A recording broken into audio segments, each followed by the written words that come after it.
Ассалаумағалейкум баршаңызға. Бүгінгі YouTube арнамызда кезекті маңызды тақырыптардың бірі психология тақырыбына арналады. Жалпы трейдингте психология не себепті өте маңызды болып табылады? Сол жайында сіздерге толығырақ түсіндіріп өтетін боламын.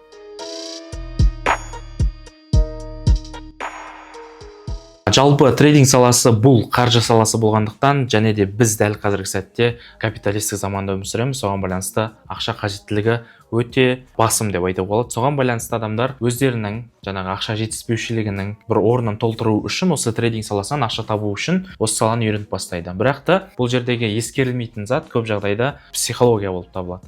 Мысалға, көп адамдар өте қарызы көп адам болуы мүмкін, немесе қандай да бір отбасылық жағдай болуы мүмкін деген сияқты да әртүрлі ситуация әсер етеді. Яғни сіз қанша жерден мықты біліміңіз болып тұрса да, егер де психологияңызды дұрыс реттей алмасаңыз, сіз трейдинг саласындағы үлкен жетістікке жетуіңізге сол кедергі болады да. Ол қалай болады? Жалпы общий біздің трейдингтағы саудамызға әсер ететін 20% біздің стратегиямыз бен біліміміз, тәжірибеміз болатын болса, ал қалған 80%-ның барлығы психологияға келіп тіреледі екен. Не себепті? Өйткені мысал ретінде сіз қалай болуы мүмкін? Мысал, қатты бір ақша қажет болып тұр да. Сіз мысал ретінде бір 200 мың, 300 мың теңге тапқыңыз келіп тұр, бірақ депозитіңіз аз дейді да. Сіз сол суммаға көтергіңіз келіп тұр да, көбірек рисковать еттіңіз. Ал рисковать еттіңізді, сізді анализіңіз дұрыс болуы мүмкін, бір момент тұрады да, қатты бір реакция болып, сіз даже стоп-лосс қоймай қалуыңыз мүмкін деген сияқты да. Сөйтіп біраз минусқа жіберіп алыңыз ақшаңызды, ол момент тұрады да, не істейді, сізде эмоция пайда болады. Эмоция пайда болып, сіз не істеуіңіз мүмкін? Бағанағы ақшаны қайтарып, еще бағана қойған мақсатыңыздағы ақшаны табу үшін одан сайын рисковать етесіз да,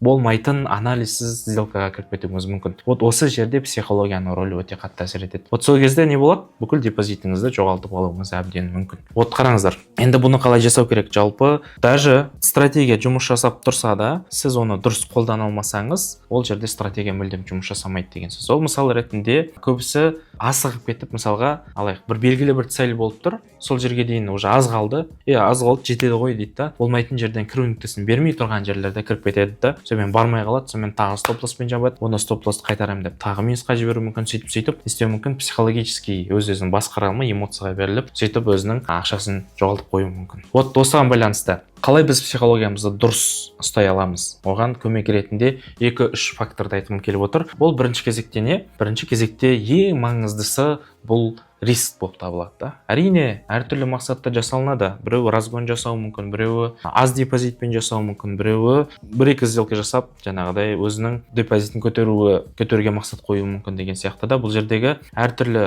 адам бар. Соның ішінде ең маңызды риск деп айтып отқаным, мысал ретінде енді әр адамның мысалға айналдыратын 100 мың доллары, 10 мың доллары жоқ қой. Олар неден бастайды? 100 доллардан, 1000 доллардан сауда бастайды деген сияқты да. Соны көбейтуге тырысады. Осы кезде проблема трейдингте емес, проблема депозитте болып тұр да. Яғни сіз депозитіңізде, мысал ретінде орташа есеппен алатын болсақ, рискте салған суммаңыздың, егер де рискті аз қылып жасаймын, тұрақты түрде депозит өсіремін десеңіз, негізгі салған ақшаның 1 мен 5% аралығында табуға болады. Ол деген мысал ретінде 100 долларыңыз болса, 1 доллар мен 5 доллар аралығында тапсаңыз, ол өте жақсы дегенді білдіреді негізінде. Оның өзі күніне 5% деп алатын болсақ, оның өзі үлкен жетістік. Себебі кез келген ақшаны мысалға банкке салатын болсаңыз, сізге жылына 15% ғана бере алады біздің Қазақстан банкі да. Енді есептеңіз, сіз бір күнде 5% тауып отырсыз салған ақшаңыздан. Ол деген үлкен нәтиже дегенді білдіреді. Бірақ та біз оны ескермейміз. Яғни біз 100 доллар саламыз да, біз 1000 доллар тапқымыз келеді. Ал ана жердегі 5 доллар пайданы біздің көзіміз көрмейді, менсінбейді. Одан кейін біз не істейміз? Үлкен табыс тапқымыз келеді. Проблема депозиттен болады да, ары қарай рисковать етеміз, табуымыз мүмкін, содан кейін жоғалтып қайтадан ақша салуымыз мүмкін деген сияқты да. Сондай ситуациялар болуы мүмкін. Енді қараңыздар, риск бізде депозиттен деп айттық, ал енді риск сақталып жасайтын болса, сізде не пайда болады? Ол жерде сіз уже стоп-лоссқа өзіңіздің жоғалта алатын суммаңызды қоясыз да. Өзіңіздің жоғалта алатын суммаңызды қойсаңыз, сіз стоппен кеткен жағдайда кәдімгі спокойно қабылдай аласыз, жеңіл қабылдайсыз да, келесі сделкаңызды риск менеджмент 1-3 деген мен YouTube каналда айтқам, сонымен жұмыс жасасаңыз, мысалы 2-3 рет стоп-лосс алсаңыз да, егер де бір рискпен жасайтын болсаңыз, бір take profit алсаңыз, сіз сол 3 стопыңызды ақтап алуыңыз әбден мүмкін деген сияқты да. Осы маңызды. Яғни осы жерде сіз риск сақтасаңыз, спокойно сделканы соңына дейін күтіп отыра бере аласыз. Ал риск сақталмаса не істейсіз? Кішкентай қозғалыстан депозитіңіз біраз минусқа түсуі мүмкін, немесе тіптен жоғалып кетуі мүмкін. Осы кезде сізде психологический эмоция қатты рөл ойнайды.